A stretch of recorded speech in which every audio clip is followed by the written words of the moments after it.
Good morning, everyone. Good afternoon, everyone. Welcome to session 2 of this exciting day of the Vision 66 2020 Day. Successful international partnerships. And these include the Retinoblastoma Network and the team from Kenya, India, the UK, and Israel presenting a case and expert discussion. Links from Indonesia, Uganda, Tanzania, and further afield. And I'd like to introduce my great friend, Dr. Simon Arunga in Uganda to kick us off. Simon. Hi, warm greetings, everyone. We'll just start off with the link from Mbarara and Bristol.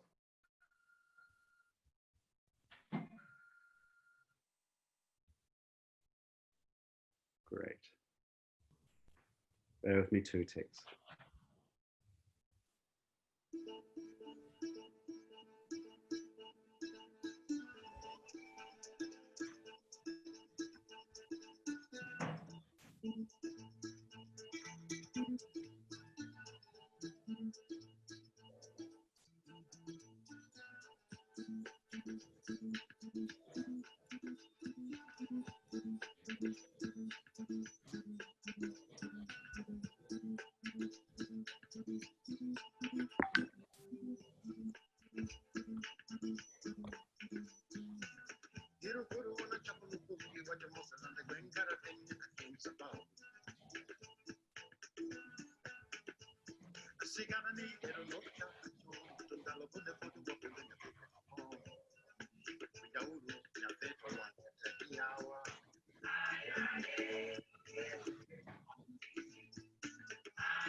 Get to learn the details of the surgery. We get to be able to perfect it before we can go on a live patient. So I have truly enjoyed my experience, and I think it has been very helpful.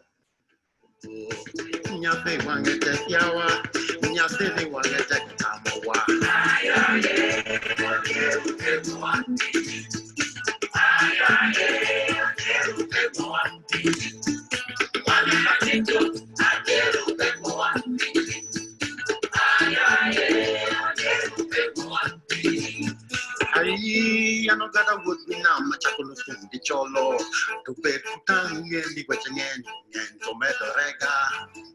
O there are a palawan, there are taking Nangeo, Punwall, Cham, or there are local Colombo Wagimoti, Pesaki Mwando, Bele, Chotelo, or Momore, Mayo, Modi, Pedament, Kilo, Wadum, Momio, Tiki, what that Chotelo, or Momore, Mayo, Modi, Pedament, Kilo, what do you Kiki, what that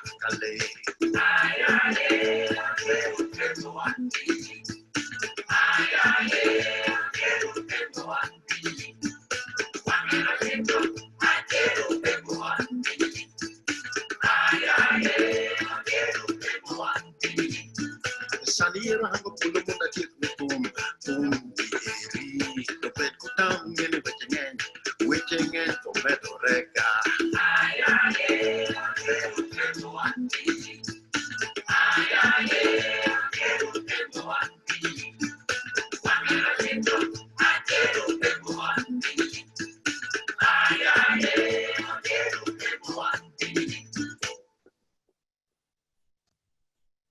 So looking back on the links, we feel they've had lots of successes, and these are not just my reflections, but reflections from the team here in Mbarara. We feel that the things we've done as links have been accepted by the team, and people have seen real benefits. I remember the head nurse telling us that the quality improvement projects have had real benefit to the care of patients, which was really positive. And the way we've done it has been inclusive, but the whole team has been involved, which has been a great thing. Some of the things we've done, we feel have had a sustainable impact. For example, the surgical simulation training with our residents who have gone on to become competent surgeons and wherever they've gone. which is a real benefit from this. And so overall, we feel that our links is much stronger now than it was, and we're looking forward for the next phase of working together to create real change. A wonderful summary of a very successful link, which has been going for over 10 years. And we have now another fantastic presentation again from the team in Royal Free and Uganda on community support for DR. If you bear with me 1 second.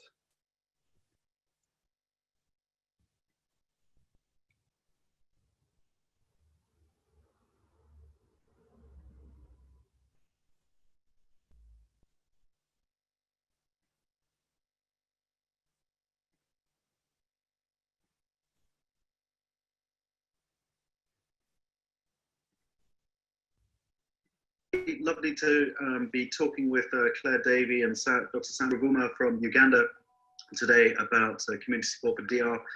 Claire, thanks so much for speaking to us today. Hello, it's very nice to see everybody and come online with this. We've been working with a links partnership with Malago Hospital, / Makerere University and the Royal Free, which started in 2011. And our aim was to build capacity and quality of eye care in Uganda. And we run a number of programs on leadership, on training, pediatric ophthalmology, glaucoma, laser training. And then in 2018, we run the outreach program, which really couldn't have been launched without all the good and trusting relationships that we've built over 7 years, with them coming to us and us going to them. And so we really got to know everybody well in Kampala, and then started to get to know those in Mbarara as well. The project for the outreach clinic really was driven by the National Health Plan, the 4th one in Uganda. And the plan recommendation was that screening and management of diabetic retinopathy should be implemented. The plan emphasised the need for outreach clinics to focus on hard-to-reach communities, especially for women and children. So we looked at the technology. We're using iCare to check intraocular pressures, arc lights, fundus photography with a fundus photography camera, and automatic analysis of retinal photographs. We did 7 outreach clinics in 2018. 2 were in Lira, well, a long way from Lira, in the far north of the country, and 2 in health clinics near to Jinja, and 3 in the west of the country. We looked at 1,050 adult patients and 140 children. We were surprised that 347, that's more or less a third of all the patients, had to be given glasses for presbyopia. We referred 140 for cataract extraction. We found 17 new cases of glaucoma, and 17 of the patients had new diabetes, 54 with pre-existing diabetes. Of those attending the clinic, very few had diabetic retinopathy, which you might well expect because we're picking them up from new. I would say that we are standing in a very good position now as far as DRI project is concerned. So at Muriek, the program is like this. If the patient is referred to us, and then we do re-screen that patient to confirm exactly and grade the diabetic retinopathy. And then we start treatment. We can do the OCT so that to confirm our diagnosis, if it is diabetic macular edema or maybe any other thing. We have a vast team. We have laser, green laser, so we can do PRP, we can do focal after identifying the case. Probably what is missing now and just coming soon by God's will is surgical intervention. What has helped very much in the community is awareness about diabetes. Yeah. So people now, they are aware. Simon. Thank you very much, Wildin, for that great video. And next, we are going to hear from the link between Mbeya and the name is a bit difficult to pronounce, but it is Alta Gelvin from the UK. Thank you very much, Wildin. And play the video. So hi, we are privileged to have Dr. Barnabas Mushangila from Mbeya Zonal Referral Hospital in Tanzania, and Dr. Rosie Brennan from Altan Gelvin Hospital in Northern Ireland. Karibu. Thank you. Thank you very much for inviting us to speak. The link started in 2013, where we started by auditing the results of adult cataract as well as pediatric patients. We found that most of the patients were having refractive error post-cataract surgery. And for pediatric, we found out that a number of children with cataracts was significantly high, but also the visual acuity was not checked in all the preschool children. Through the link, we managed to establish a dedicated pediatric clinic. Also, we have managed to do pediatric refraction, checking visual acuity in all children, as well as doing squint surgery. This makes us one among the few centers in the country that are doing strabismus surgery. We also managed to get a dedicated anesthetist who is always in our operating list, ophthalmic theater, and we have been using WHO protocol in all our patients in theater. And in 2015, I had an opportunity to go to Alternagavin Area Hospital for a 2-month course of pediatric ophthalmology and strabismus. And during that time, I was able to meet with another ophthalmologist from Nigeria, where we were able to share our experience, given the fact that we are sharing our environment resembles. So we are able to share some challenges and the way forward to overcome those challenges. In case of diabetic retinopathy, we received the fundus camera in 2018, and we had a BRNet visit from Northern Ireland in late that year. But before the visit, we were able to screen 104 patients, and we were able to do 9 laser treatments. What we noted, we were able to sit with the visiting grader from Northern Ireland and our graders to review some challenges which we have been encountering.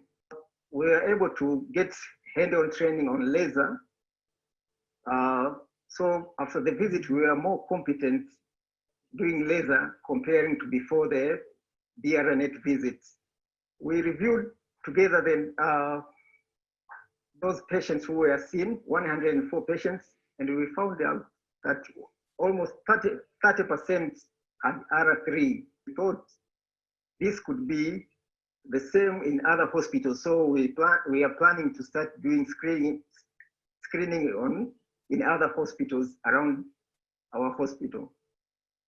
And we had through the link, we had some challenges on equipment, but we were visited by a medical engineer from Northern Ireland who repaired and made functional most of the equipment in our department as well as in other departments. Also, he trained one of the optometrists to do simple maintenance of equipment in the eye department. On achievements, the number of patients now we are seeing has increased very, very well. Like now we can, on average, we see more than 60 patients per day. In 2012, we used to see not more than 20 patients in a week. So with this link, we have managed to increase the number of patients, but not only that, we have also, the hospital management they have found out us that, and they have given us double the accommodation we used to have in 2012. So this is summary of what has happened during the link period.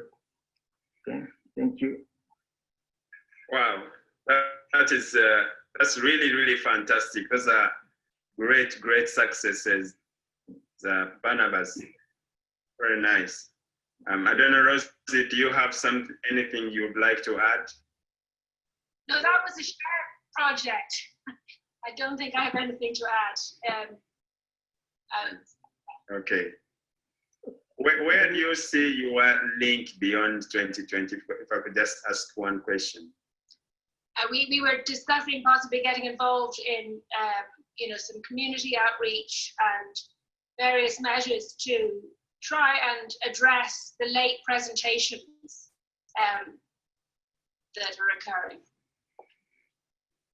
Rosie, I also wanted to ask, if I may, how do you think the Vision 2020 link and the shared learning within it, has it benefited on your side in Northern Ireland?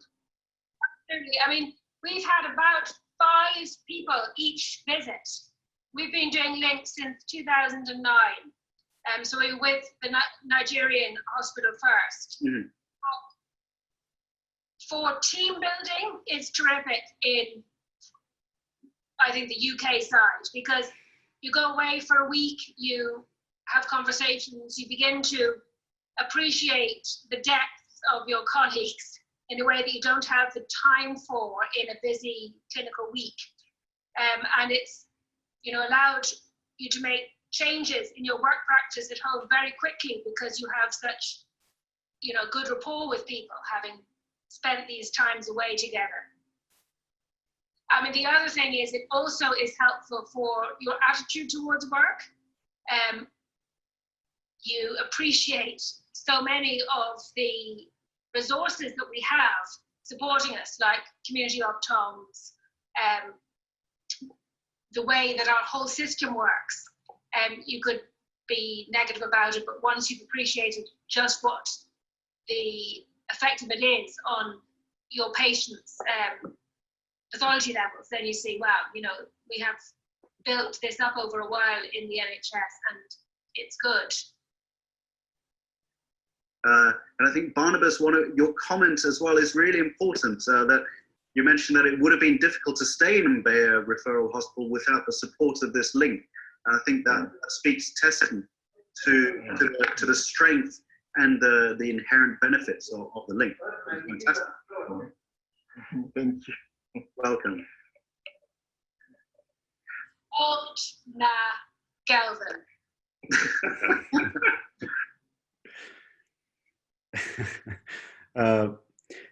Fantastic. We're very lucky to have chatted with and have the expertise of Dr. Bernadette Shilio from the Ministry of Health in Tanzania, with an overview of eye care partnerships in Tanzania.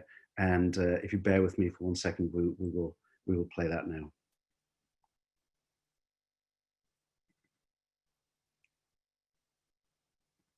And we are privileged today to host Dr. Bernadette Shilio, who is from Tanzania.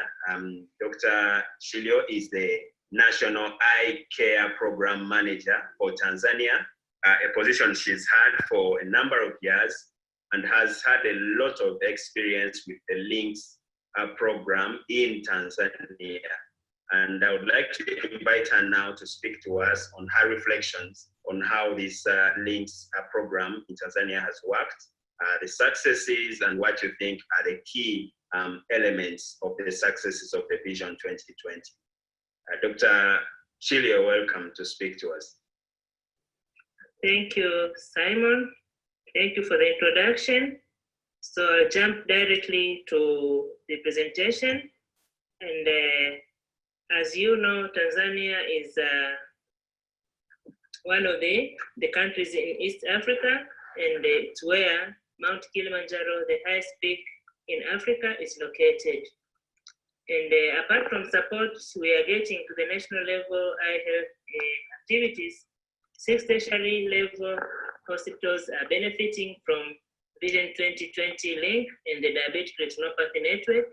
And these are located in 5 out of the 26 regions. And the hospitals are Benjamin Mkapa in Dodoma, we have Bugando in the Lake Victoria zone, KCMC in Kilimanjaro region, Muhimbili and Mloganzila in Dar es Salaam region, and there in the Southern Highlands. And the National Eye Care Program was established in 1986 for the purpose of coordinating eye care services in the country. And among the roles of the National Eye Care Program is to formulate, disseminate, and monitoring the implementation of guidelines, policy documents, and standards.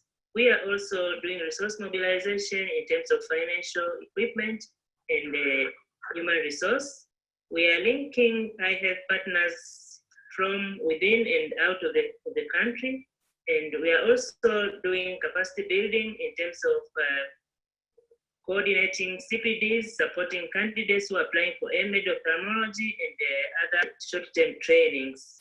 In Tanzania, after the enactment of the Vision 2020 in 2003, we developed and implemented the 5-year strategic plan, and currently we are implementing the 3rd strategic plan.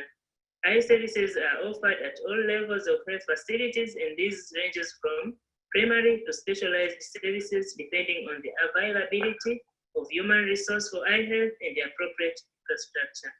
Assessment of diabetes and diabetic retinopathy services was conducted in 2015 and found that a small percentage of people with diabetes are accessing tertiary services. The Vision 2020 link came to complement the government efforts to overcome the challenges, and Tanzania being a very big country with around 50 million population and with 6 tertiary hospitals and 28 regional referral hospitals that may offer diabetic retinopathy services at the specialist level, it was important for us, for the ministry to be involved. And the ministry now came to ensure that there is standardized, upscaling, and well-coordinated diabetic retinopathy and retinoblastoma program. In diabetic retinopathy network, apart from the direct link in the 3 tertiary hospitals, which are partnering with eye department in hospitals or universities in the UK and Ireland, other 2 hospitals of Bugando and Benjamin Mkapa are also benefiting from the link program through the partnership existing in the other hospitals. This is a photograph of participant of a stakeholders meeting, and this photograph was taken during a stakeholders meeting to validate diabetic retinopathy guidelines, and this was an important stage that was aimed to build ownership of the guidelines. So there are a couple of activities which were conducted, for example, networking and sharing of learnings from other countries, and the guidelines, as I've said before, and standards were developed and disseminated. And capacity building in terms of CME workshops and short training was also among the activities which were conducted in the DRNet. Hands-on and observership opportunities in and out of the country were also some of the other activities. The tertiary health facilities were equipped. Screeners from all the health facilities were trained, and screening is now done in the diabetic clinics, and eye clinics receives advanced screening and treatment facilities, and database was also improved so that we are able to have really data. One of the main successes of diabetic retinopathy was development of the National Diabetic Retinopathy Guidelines, and these were shared with the regional eye care coordinator, who will then disseminate them to the district levels. This graph shows a trend of number of diabetic patients receiving DR services, and more facilities were enrolled in the program from 2018, and in 2019, a total of 10 health facilities were conducting DR screening and offer different range of treatment services. This graph shows a trend of diabetic retinopathy activities. In the light purple are the 3 DRNet health facilities, while the dark red is a summation of DRNet and other 7 facilities. We will see a remarkable contribution of other tertiary facilities to the DRA services. In concluding, Tanzania has benefited in the DRNet not only in the hospital within the Vision 2020 Link program, but beyond. And this was contributed to the involvement of the ministry in overseeing the country's DR activities. And we recommend this type of network to continue and upscale. And we also recommend networking to formulate network in other areas of eye specialties. Many thanks to Denise, who was working tirelessly in the field to ensure all the planned activities are happening in an efficient manner. We shall honor her efforts by ensuring the seed that was planted in Tanzania grow and bear fruits. We could have not been able to do all this without the support of our partners. We appreciate and value this kind of friendship. Thank you for your attention. Thank you very much, Dr. Bernadetta, for the wonderful summary of the impact of the Vision 2020. Very much. Well done for that again. Thanks to Shilio from Tanzania. Now, moving on, we are going to hear from the reflections of the link between Masaka in Indonesia and Dundee in the UK.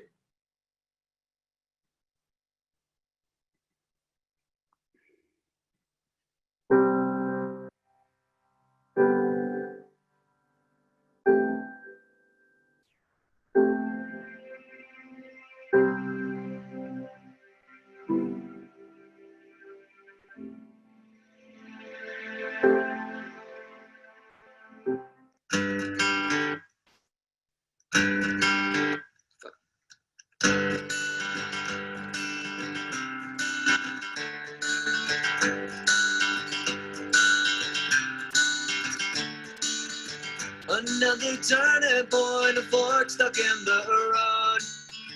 Time grabs you by the wrist, directs you where to go. So make the best of this test and don't ask why. It's not a question, but a lesson learned in time. It's something unpredictable, but in the end is right. I hope you had the time of your life.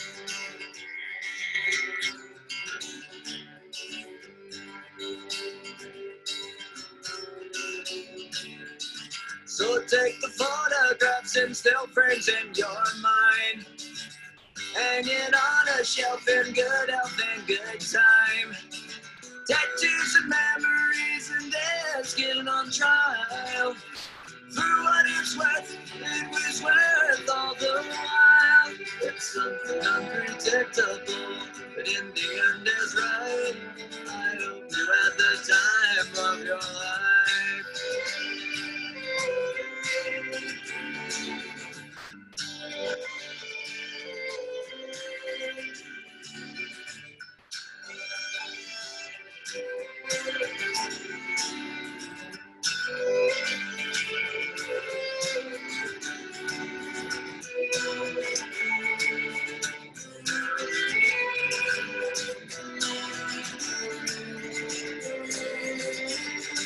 It's something unpredictable, but in the end it's right. I hope you had the time of your life.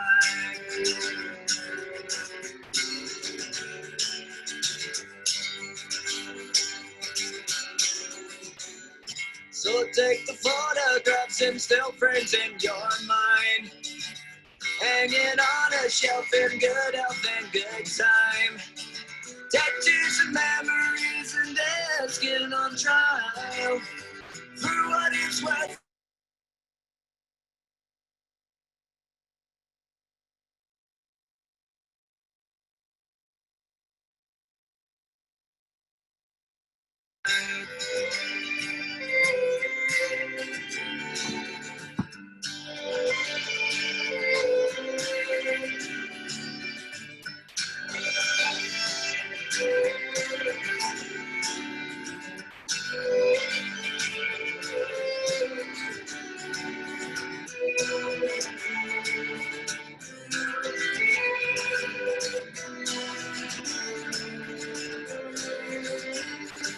It's something unpredictable, but in the end it's right. I hope you had the time of your life.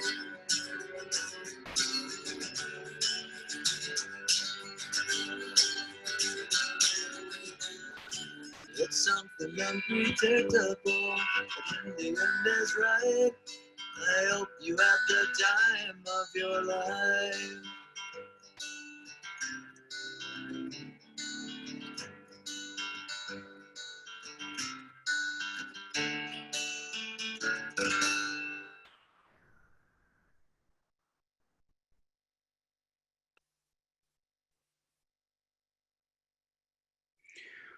One of the great successes of the Vision 2020 links programs is the numerous networks of links that have developed over the years. And one of them is the retinoblastoma network, RBNet. We'll be hearing a case study in a short while. But before we do that, we have a fantastic presentation from Dr. Richard Bowman, which I will share now.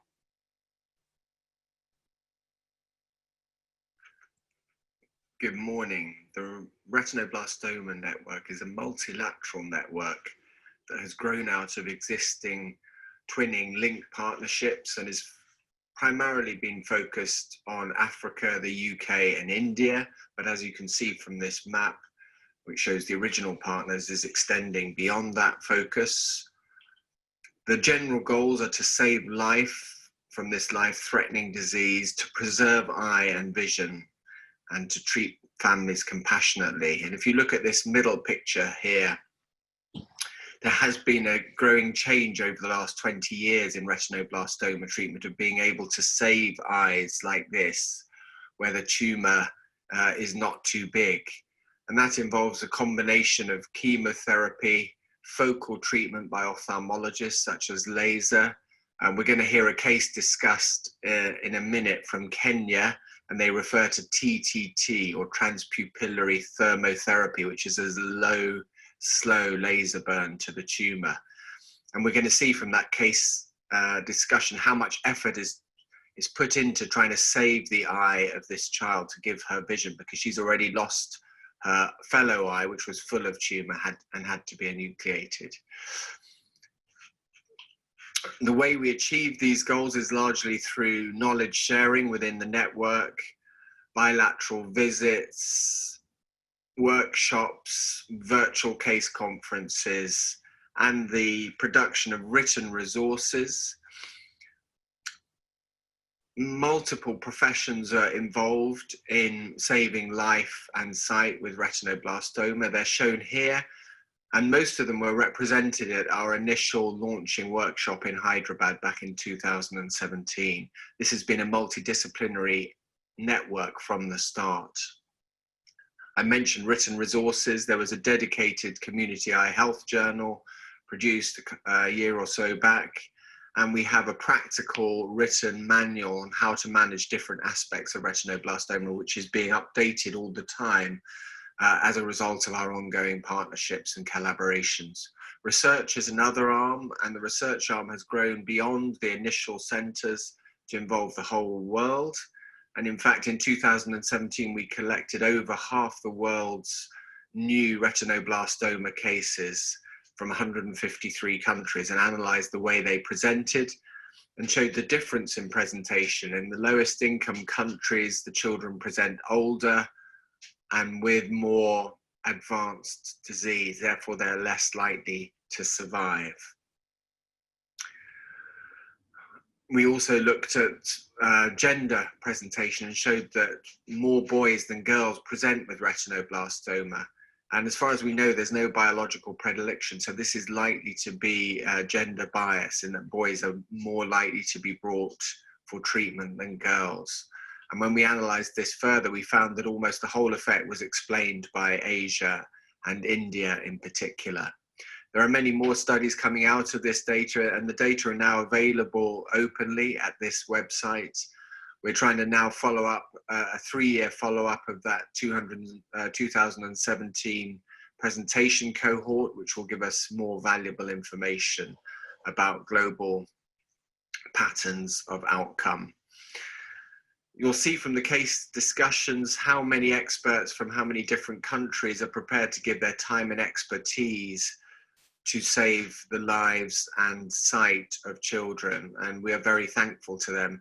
There's also a group of people working hard behind the scenes to make this network happen. Some of them are shown here, and we're also very grateful to them. Thank you very much. Thank you very much, Richard. And in a minute, I'm just going to ask Wildin to show one of the cases from Nairobi, Kenya, which again shows the typical challenges we are faced with and how our partners have worked together to find solutions for these children. Wildin.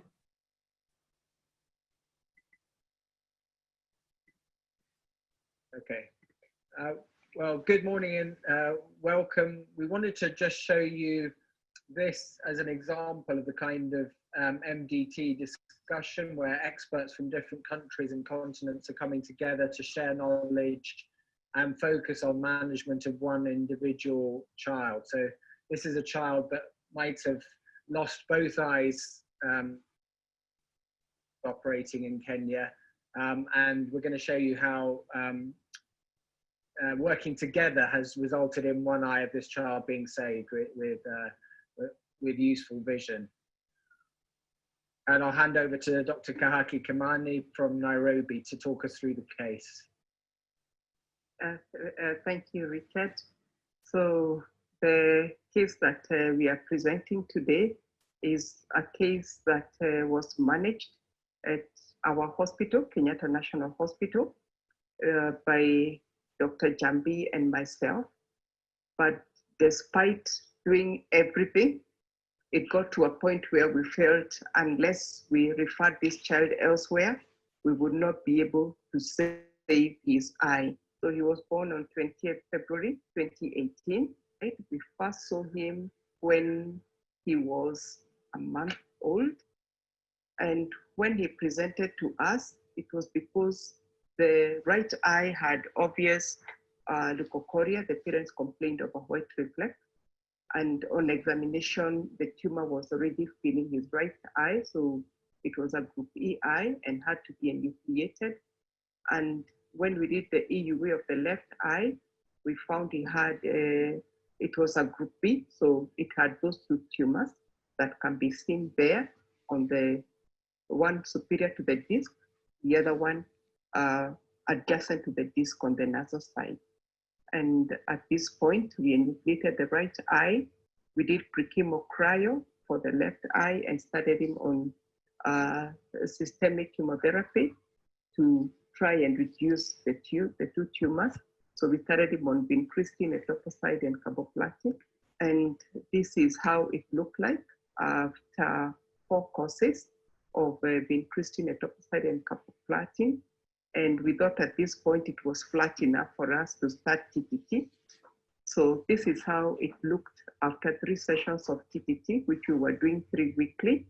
It was totally flat, except just a little bit of activity on the nasal tumor, of which we continued TTT for another 2 sessions.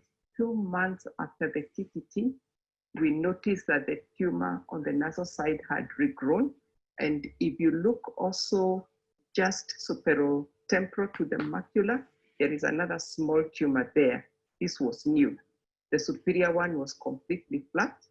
And so when we saw this, we restarted him on chemotherapy. So we restarted him on vincristine, etoposide, and carboplatin in December. At this point, we were very fortunate because Dr. Swati visited us from LBPI, and we were able to review this child with her. And what she recommended is that we complete 6 courses of chemo before doing anything else. This is how the bigger tumor looked like in March 2019. And at this point, we did TTT. This was now after the second cycle of 6 courses of chemo. So we started TTT at this point in time for that mass there that is for the active area, just on the nasal side of the disc. And he was stable until about August 2019, when there was another recurrence. And we restarted another set of 6 courses of chemotherapy. And so despite all that chemotherapy, we were not getting any regression. And as you can see there, the tumor is still active. And this is now, at this point, he had already received 17 cycles of chemotherapy. And so this is the point where we referred him to LBPI. So I think this child, when I had initially seen the child in Kenya, as Kahaki rightly said, I had recommended that never stop chemotherapy, even if the tumor looks completely regressed. For us, as a protocol, we complete 6 cycles of chemotherapy, and during the chemotherapy also, we do focal treatment. That's how we treat these cases. And when he came to us, obviously the right eye was an anophthalmic socket where, because the enucleation was done, primary enucleation was done. Yeah, so this was the tumor when the child presented to us. So as can be seen, the superior and the superotemporal lesions were completely flat, while the nasal lesion, it had two areas of recurrence.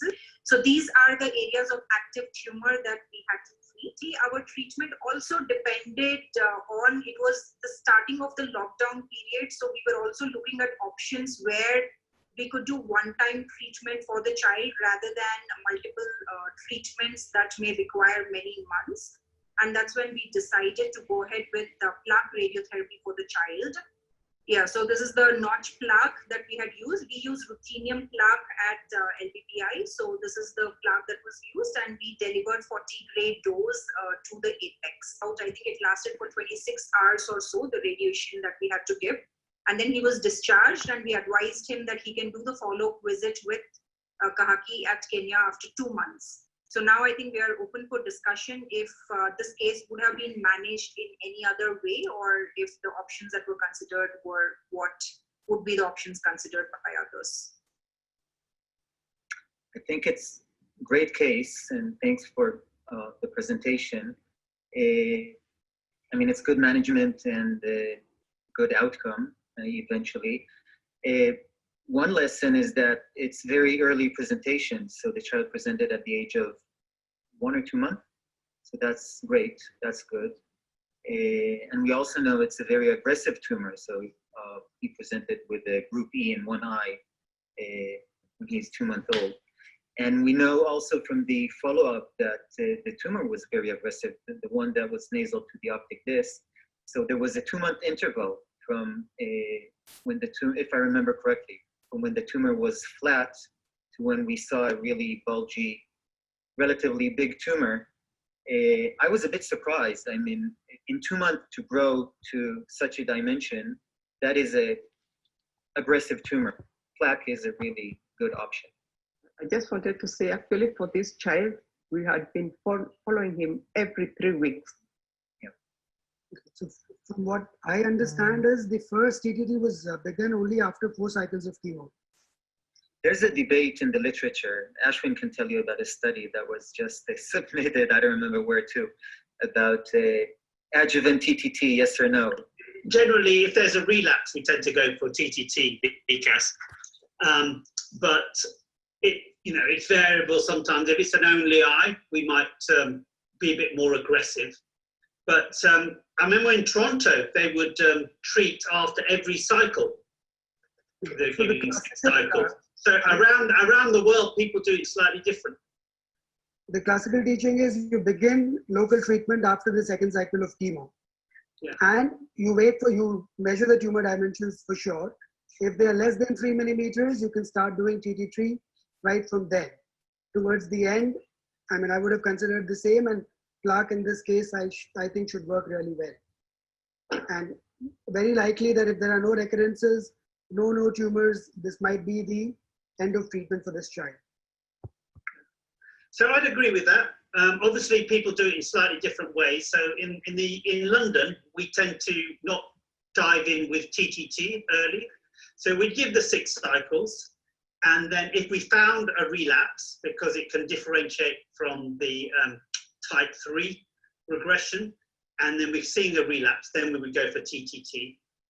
If we saw a big relapse that TTT can't control, then we obviously have the opportunity to use IAC. And I know that was Swati was considering that, but that's what we tend to do. We know that if you give radiation and if it doesn't work, then you go to IAC, then you have an increased risk of vitreous hemorrhage. So this was managed very well. However, obviously in our service, we would only give 6 cycles of chemo. We wouldn't do any more. And then if we had a relapse, we would have gone for intra-arterial chemotherapy. Now, the issues you have to mention is this is the only eye. And we know that there's visual loss can occur with intra-arterial chemotherapy.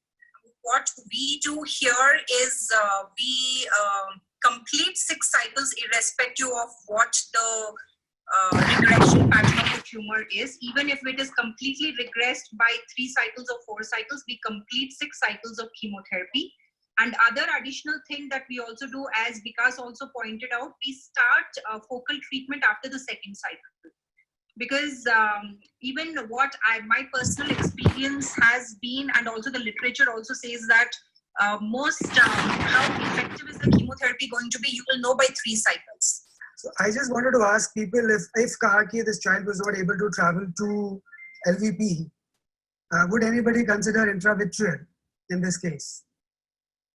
Actually, maybe just to comment, I have 3 similar children. Last week, I gave intravitreal melphalan and topotecan combination, and I'm waiting to check in another 2 weeks, and we see whether there has been a response. One of the children, actually, we have been doing globe salvage for the last 6 years, and it just keeps recurring, Yeah. Any closing comment? I think we can take now, Richard. Yeah, well, I'd just like to say thank you very much. So,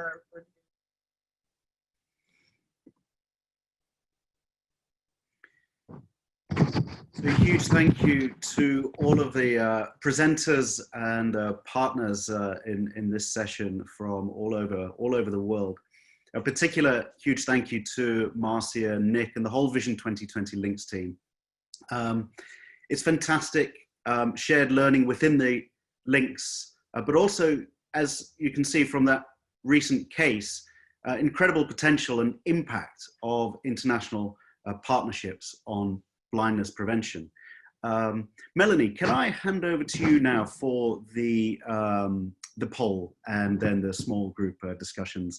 Unless Simon, did you have one or two words? Thanks, Dean. I just re-echo your thoughts on just seeing how the partnership played in handling this case, like the consultation, then the referral to India, and the counter-referral back to Nairobi, which might not have been very easy if this sort of network was non-existent. Yeah, thank you. Great. Well, thank you very much. What a wonderful example of sharing learning. So that takes us on to our next poll. We're going to find out a little bit more about who you are in terms of your different roles, and also how you personally would like to develop your learning in which sphere.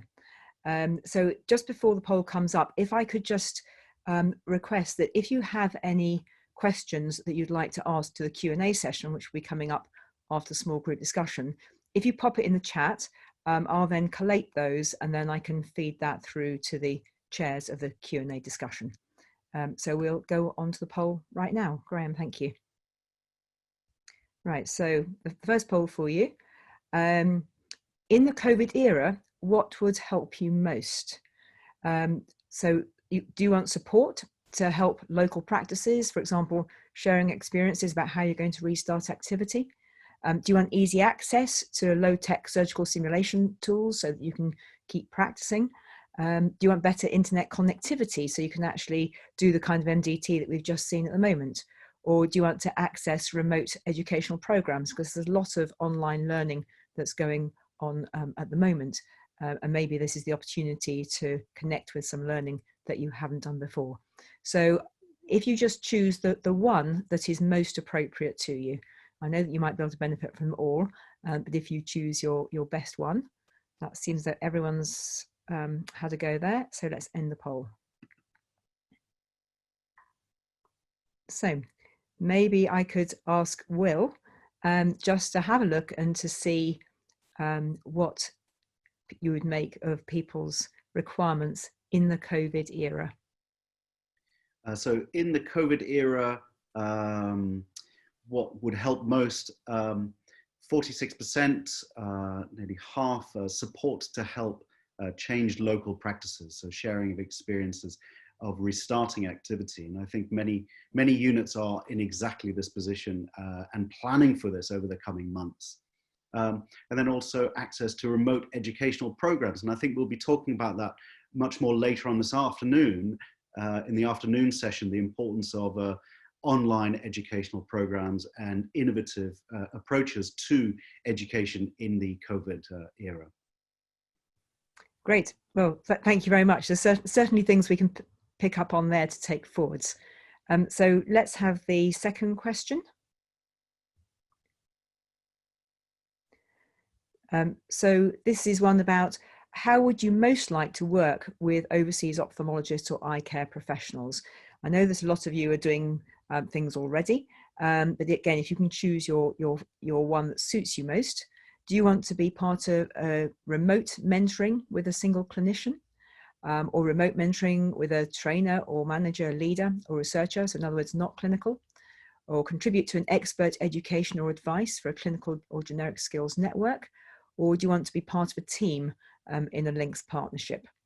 So as an individual to support a clinician, an individual to support a manager, trainer or researcher, do you want to contribute expert advice, for example, to the kind of networks like the RBNet that we've just been hearing about, or do you actually want to work as part of a team, as we've been hearing some fabulous examples of today?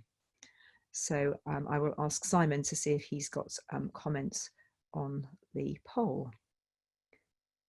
Yeah, thanks, Melanie. So most of the colleagues feel that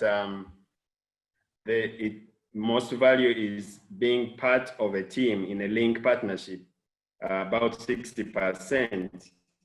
And I think this is a testament to reflections from most people of how this partnership over the last few years has worked well to support everyone with this shared learning. And a few colleagues also mentioned being part of expert education for, advice for clinical or generic skills network, which plays very well again in a link partnership. We just saw from the case in Nairobi how getting this sort of expert advice together through a network, a platform was very useful. Great. Yeah. Well, thank you very much. That's certainly giving us ideas and pointers as to how we can continue to take things forward, both in the COVID era and how we go on beyond that as well. So now we've got the opportunity for you to talk together in small groups. The idea is that you can share any learning that you have. You can just find out things from other people in other regions. So the way this is going to work is that you will be randomly allocated into a room when we press the go button, and the aim is for you to be able to talk to other people from all around the world, to meet other people, and you never know, you might make a connection that leads to something fabulous. So in each room we need somebody who's going to take the lead, and the lead should particularly make sure that everyone gets the opportunity to speak. We'd also love to know what is actually coming out of these rooms. We're not going to be recording the content on the rooms live, but what we would like is if you can allocate a scribe who can just note down the topics that you're talking about and any learning that comes out of it, and they can then share that with us afterwards, either through Marcia or through Coexa or the education@Royal College email for us. So we've got some course organisers who will be able to wander through the room, so you might find people appearing and disappearing. If you have any questions or things aren't quite working, then do ask a course organiser as they come along. you'll then get a warning that the roundup is going to happen shortly. So at that point, if you can just try and think of one key point, either learning point or question, that you might like to take forward into the large group discussion, and I'll give you an opportunity to do that later. So what we're going to do now is actually look at the two questions I particularly would like you to focus on. The first one is to begin with, is you can just do a quick round of introductions, literally name and where you work. It shouldn't really take very long. I want most of the time discussing the key questions. So what is the key to a successful links partnership? We've had lots of examples of the kind of things that work in links partnerships, but what do you think the keys are to making these successful? And how would you judge success in a links partnership? So how do we know that we're actually doing well? So what are the keys and how would you judge success? So we'll put you into your rooms now, and then you will end up automatically joining the whole group afterwards. Thank you, Graham.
Graham, we seem to have quite a few people actually still left in the large group room. I know that people have been invited to go into the small groups. Yes, if people could just tap the button to join the breakout room they've been invited to. If you don't still have it on the screen, you should be able to, depending on which platform you're on, there should be a join breakout room button available. So if you could do that, then you can get into a breakout room.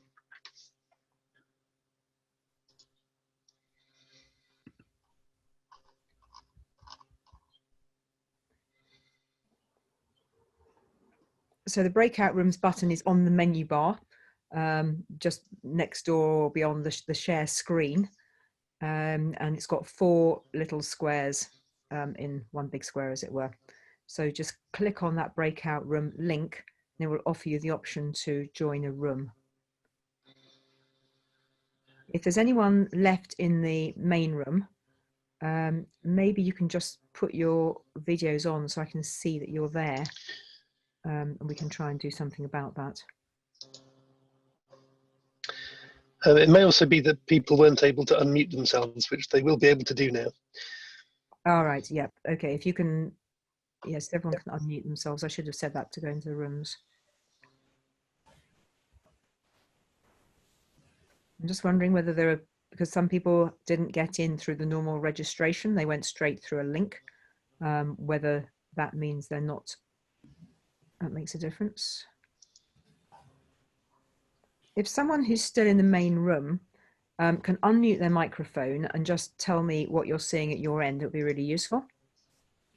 Hi, Melanie, it's Tunde here. I think I forgot to click on time. So So did you got in through a separate registration link, did you? Yeah. Okay, so on your menu bar, can you see the icon saying breakout rooms? No. No, right, okay, that may be maybe what's going on here. Well, I'll tell you what, let's all just have a discussion in this room and then people will come back and join later. So we'll run a discussion. It'll be quite a big one in the breakout in the main room here. So let's just think about the first question. What are the keys to a successful links partnership? So if you just want to unmute your microphone and anyone just shout and give me an idea as to what you think are the keys to a successful partnership. So if I get started, if you don't mind. Yes, do. So I've been involved with a few of the links, both my age and interest with diabetes helped me with that.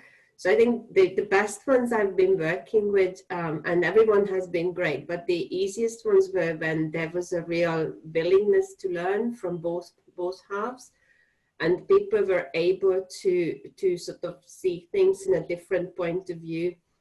Some of the very pragmatic ways of approaching solutions and coming up with culturally acceptable solutions, where people thought that, okay, I can do this much this year and then I can progress to something else. That was great. And also countries where they understood that the UK didn't get to, for example, diabetic retinopathy screening to be performing as well as it does at the moment overnight, but it was a process here as well. Those links seem to have been able to conceptualize how to get on with their own work, at least on the diabetes front. Great. Well, I think that there's certainly there's got to be receptiveness on both sides. I think you're quite right there, and also that there are a surprising number of differences in the way we work, our approach, and it is getting appreciation for that and having a respect for that, and then finding a way that we can work together from those different directions. Oh, we've got loads of people. Right, so we've all come back together again. So that was good. So hopefully you all had a chance in your groups to have a discussion about those questions. Thank you all very much for putting your microphones on. Sorry, your videos on. So now what we can do is go into the large group chat. So we've got here Alan Foster, who will be leading on the chat with me. And Alan, we have had some questions coming in. So what we'll do is I'll start off with one of the questions from the chat, and then we'll ask some individuals to put their questions directly to you, and you can either take it yourself or you can field it onto the other speakers. So one thing that people seem to be interested in was actually dealing with the tech, the equipment, how when you're working in different places across the continent, can we actually help the equipment to work? Okay, thank you. I'm going to send this question to Paul Lawrence, who is a maintenance and technician man who I met in my chat room. So Paul, I'm going to unmute you, and if you can.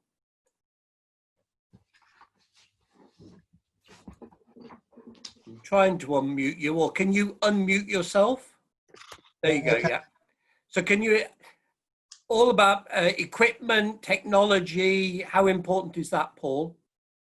Well, I think it's really important to have working equipment, and there has been some mention of it earlier.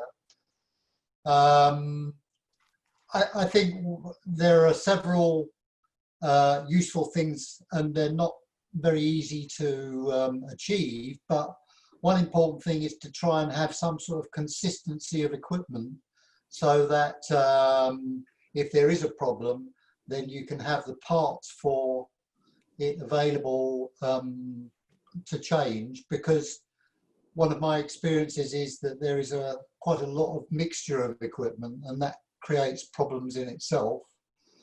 The other thing is to teach or to do some training to look after the equipment. So, for example, a lot of slit lamps, if they're not covered up when they are not in use, then they'll get very dusty, and that causes problems, etc. And you can do some basic training of looking after the equipment for the staff. So, yeah, that's my recommendation. Yeah. Okay, thanks, Paul. Melanie, have you got another question, or do you want me to send some out? Well, there was a question. Simon Arunga wanted to pose a question. Simon, can you ask your question, please, if you unmute? Yes, I wanted to ask a question on from the presentation from Tanzania. How who funds the national strategic plans through the Ministry of Health? Is that the government or their partners? Thanks, Simon. So I'm going to ask Bernadetta if she will reply to that. Bernadetta. Okay, thank you, Simon and Alan. We do not have a budget line at the ministry level, at the government level, so we are mostly relying on partners to support strategic plan. Okay. There was another comment from Inayat Khan. Inayat, would you like to ask your question, please?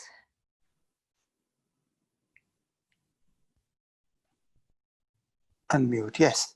Hello, Melanie, and especially Alan Foster. It's good to see him after a long time. I'm Mr. Khan, Inayat Khan. I work with Herbert Friesen, if you remember.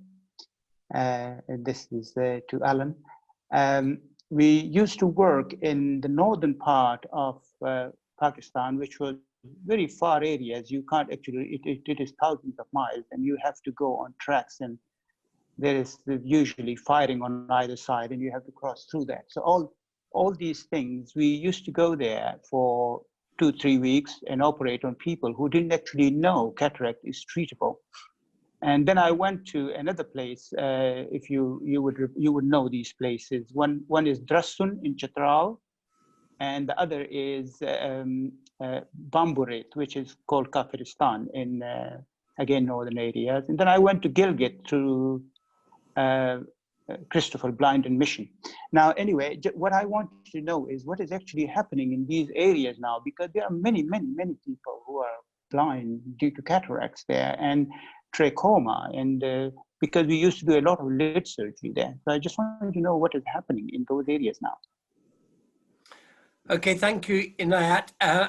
Do we have anyone from northern Pakistan on the talk who wants to give a direct answer? Okay, what I know is that obviously the outreach services in northern Pakistan from Taxila and also hospitals in Peshawar have had to stop because of COVID. I understand that the actual hospital services are still carrying on. So, I mean, patients can still go to the hospital, but the hospital itself is not doing outreach. I don't know anymore, Dr. Khan. Yes, I think that's the issue, because main hospitals are now mostly private, if you know it. And these people, they live in areas where you can only go with a very heavy vehicle to actually get there. And there are sort of many people there who don't actually know at all. And they're blind sitting there and due to cataracts and trachoma. And I think it's an amazing service if that can be somehow reinstated in some way. I don't know how, but it's terrible. I'm sure there are lots of options for links all over the world, if only we could cover them all. Yes. But one way that we potentially can link up, there was a comment suggesting that even within Africa, there's differentials between East and West, for example. So I was wondering whether people have got ideas about how East or West can help each other, whether, Alan, you've got anyone who can help with that. So we've heard a lot from East Africa and from the COEXA programme. Anyone from West Africa would like to comment about WACS and the programmes in West Africa?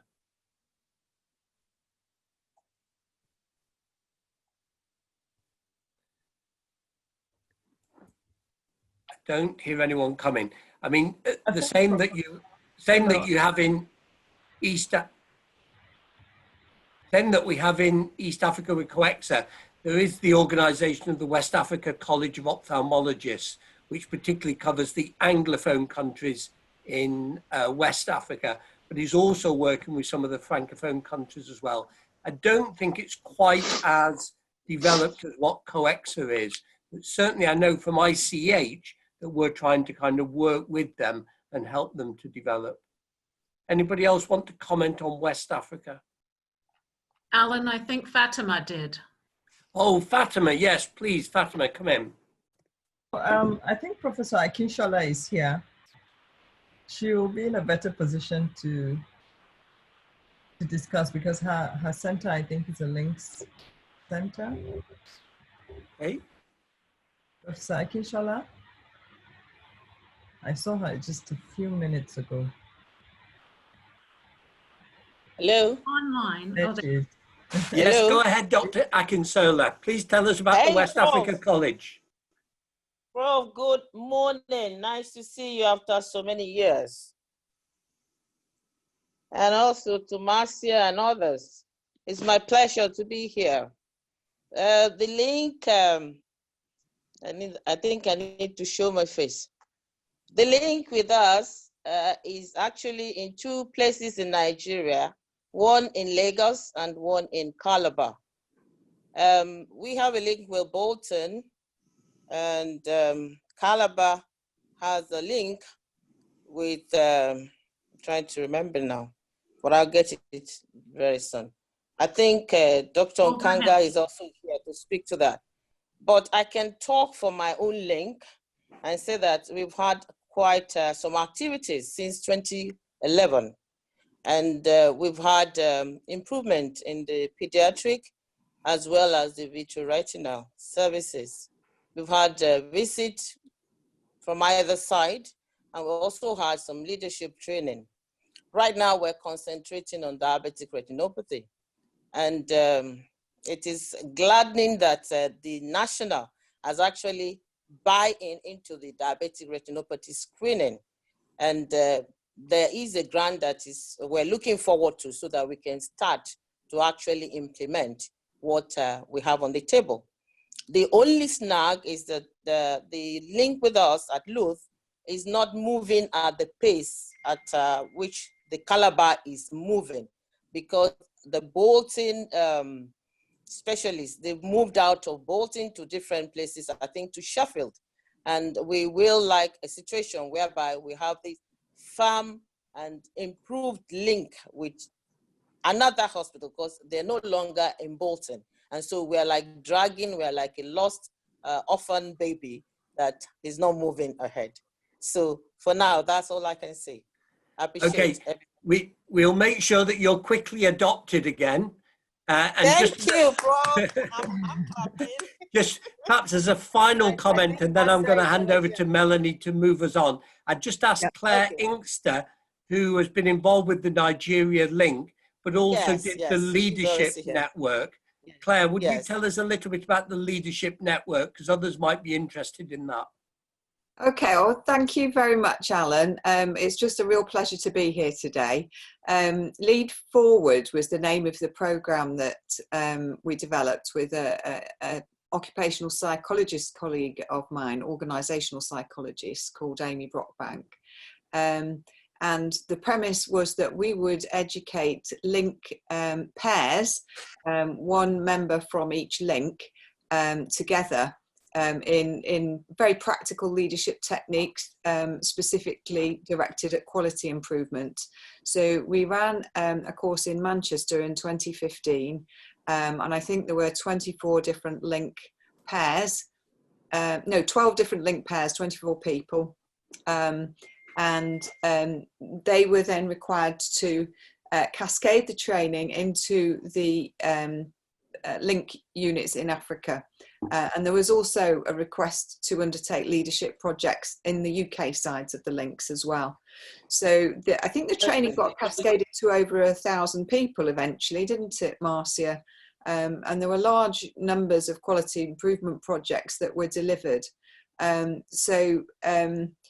Simon in particular, Simon Arunga, who we've all met earlier, did some absolutely fantastic leadership work, and I'm sure he still is doing so. And as Prof. Akinshola said, her link were really at the forefront of that, because we sort of developed it as a pilot back in Lagos. Thank you, Claire. I'm now gonna, I think, hand back to Melanie, because I think our time might have gone by now. Well, what we need to do now is to look at the outputs from the small group discussions. So hopefully there were some people who are taking some lead and will be prepared to say something about their groups. So the first question was, what are the keys to a successful links program? At this point, I'm going to ask Roger Humphreys if he will share what he came up with in his group. Roger. Hello. Can you hear me? Yes, thank you. Oh, good. It's Roger Humphrey. I go out to Kwale. I'm the honorary medical ophthalmologist at Eyes for East Africa, which is a charity linked to Kwale District Hospital in Kenya. The main impediments that we sort of got onto eventually were firstly finding enthusiastic people at both ends, and we had a discussion about finance. Some of us felt that if individual UK ophthalmologists are going out there, they should fund themselves, and funding should be totally, for any charity such as ours, should be reserved to finance the hospital that is involved in the foreign country, or should be used to bring people from that country to the UK. Other people raised money in the UK to send people out to Africa. We didn't get round to equipment, but that's a massive problem where I go. I mean, even a visual field machine is extremely difficult to maintain in a very, very harsh climate. Hope that's helpful. Good. And also, if I could bring in Tunde Pito at this point as well. Tunde, you had some comments on the important things in the link. Yes, thank you. And it's lovely to see you all. So what we discussed was that so the willingness to learn on both sides were extremely important, and people being able to think through what their experience might mean to others and how that will shape them as well. And also as to how to come up with plan that would be stepwise and that would allow you to think through the process itself and make sure that you're tackling important issues and that are important to the country and the region, and not necessarily just for us in the UK, but we can help with some of the thinking process, and then we can take back some questions and think them through again. So it's lovely to see you all, and I'm so glad that this day happened. Yeah, I think the ethos thing is something that actually we definitely found in TTT, and I'll be talking about this afternoon. But it is surprising what different places we can be coming from, and that respect, that learning about each other, that working together really does make a difference. I just wonder, on that ethos side, I mean, we've heard from a couple of the UK ends of Link. Can we hear from an international link as to what they think the keys are to getting the Link partnerships working really well?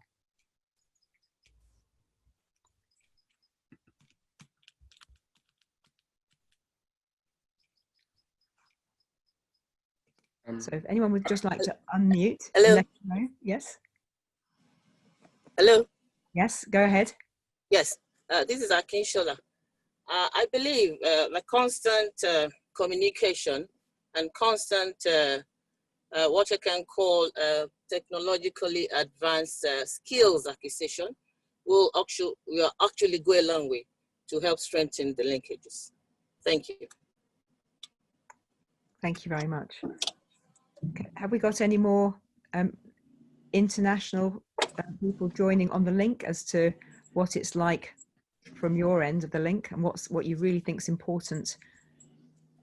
I just wanted to say that relationships are very important, and I agree with Claire that when a link, people are not in communication from either side, it can be a problem.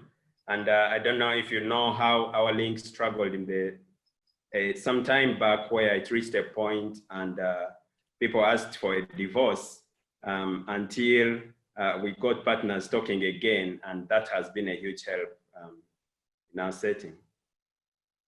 Yeah, no, I think sometimes before you actually join a link, you don't actually imagine some of the differences that there might be. And as you say, just that communication, being able to listen to other people, being able to ask the questions and actually respect the answers, respond to the answers, I think is very important. I wonder if I can bring in Marcia here. You've got the biggest experience of anyone in terms of setting up links. So give us some thoughts. Yeah, I think what's really important overall with links is that it's the exact need that the link partner has, whether that's in the Caribbean, whether that's in Africa, whether that's in the Pacific Islands, whether that's in Indonesia. It doesn't matter. It's where that need can be addressed through partnership, through shared learning. And also that doesn't necessarily mean with the UK, or it could mean with India, it could mean with within your own countries, within your own area, for example, within Africa, within East to West, for, you know, as an example, or South to Central, or so on. So it's really looking at ways in which that need can be addressed together. And then I think when you can do that, you can then put forward a proposal that is quite detailed and that you can then together find funding for. And as Dr. Shilio mentioned, you know, it's clear that funding has not been, you know, it's been through supported partners for some of this type of work. And so it would be really good if governments could be, and that's the advantage of having IAPB with us also, is looking at ways in which advocacies to show the government the need to really strengthen the eye care work to bring about change. Great. So is there anyone Could I else? say something? Yes, please do. Okay. I'm going to talk about the exam link that COEXA has enjoyed with the Royal College, because I think it's a great example of the fact that a link it's alive and it's progressive and it changes over time. I have seen that the link moved from a stage where the Royal College was totally mentoring and guiding and advising what the exams should look like, to a stage where it was working side by side, attending the exams, providing useful critique, providing the congratulations when things went well. And then now it's at a stage where nobody even comes to attend the exams from the Royal College, because the Royal College felt that it was time to let go and that COEXA had matured to a stage where they could do things themselves. And I think that should be the milestones that links go through. And this has been extremely beneficial to COEXA. Well, thank you very much, Chiku. Alan, do you have any other words to add before we hand back to John and Mike for their closing remarks? No, just to say, I think it's been a very good first session, and because I may forget to say it later on, again, thanks to Marcia and her team and the college and the team for putting this day together. Thank you. Thank you. So we can hand back to Mike and John for their roundup of the morning session. John, do you want to go first?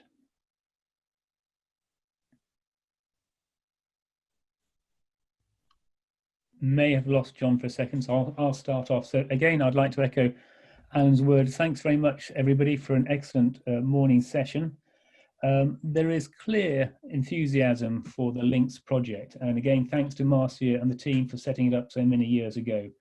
There are clear challenges, finance, equipment, issues that we need to work through.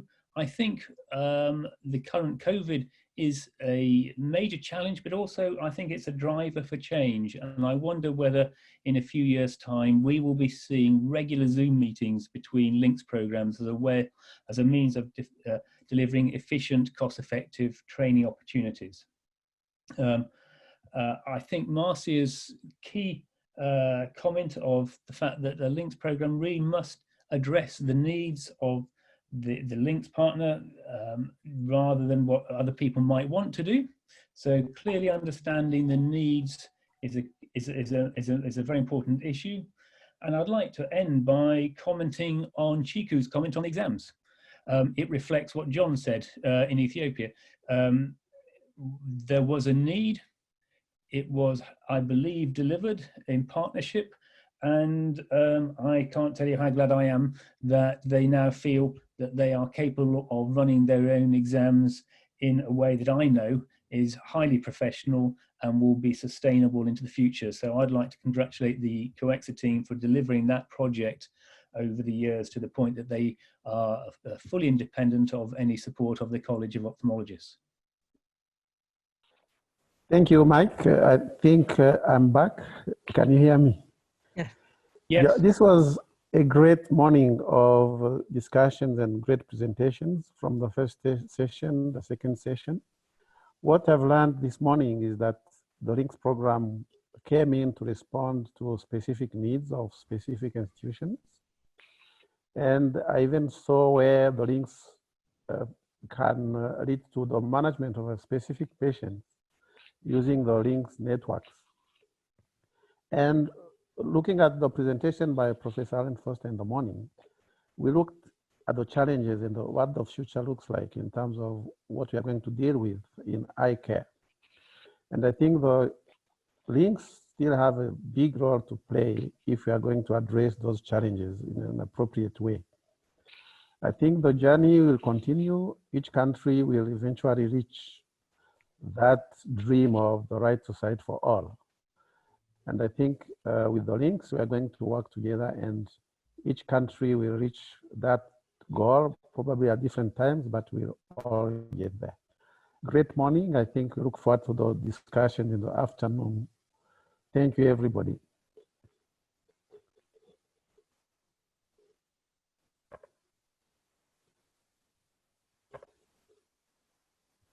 Melanie, do you want to comment on the need for evaluation overall?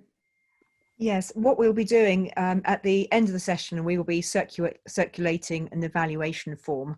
And just, please do give us your feedback. Firstly, this is the first kind of session of this magnitude that we've run. So I know there are a few teething problems, but we want to be able to do this in the future because I'm sure that this is the way forward, COVID or no COVID.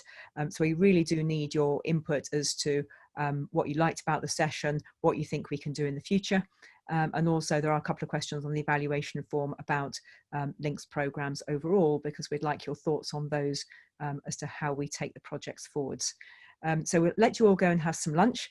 If you could please log back in again at about 10 to 2, and then the program will hopefully start with some slides about 5 to 2, and we'll have the first talks at 2 o'clock. So thank you very much, everyone, for joining this afternoon, this morning, and I look forward to seeing you this afternoon.